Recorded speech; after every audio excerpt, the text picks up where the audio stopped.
Taking a look at the interior, the exterior, and now let's take a look at the rear end of this 1951 Plymouth Concord. Like you can see, it is parked next to an array of about 80 collectible Corvettes and Classics, which is actually the name of the dealership. So anything from a Dodge Viper all the way down to like this 1951 Plymouth Concord, listed for roughly about $14,995. Now the one thing that's very unique about this is this has a inline six engine, which that actually was the only engine option available that year. And I tested, so this is like an ivory white steering wheel, and then the dashboard is essentially like a simulated marble type finish. Now I believe the horsepower for this vehicle is actually only about 98 horsepower. So in cubic inches terms, this is about 217.8 cubic inches.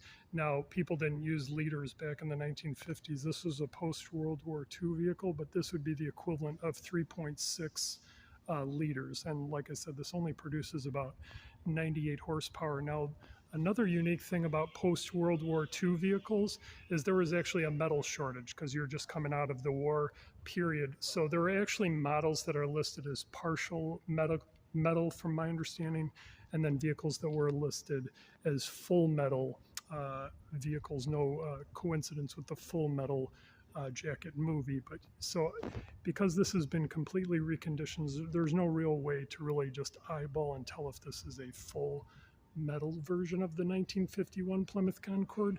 But the one thing I was able to confirm is it does have a completely original rebuilt engine, which, like I said, from online, this is 217.8 cubic inches, only produces around 98 horsepower. And the unique thing is it's an inline six, but with a flat head valve design, is to the best of my knowledge. So it's going to have that old school classic car gurgle sound to it when you start it up, which is definitely accurate for that time period. So hopefully you're enjoying the videos, and we'll see you in the next.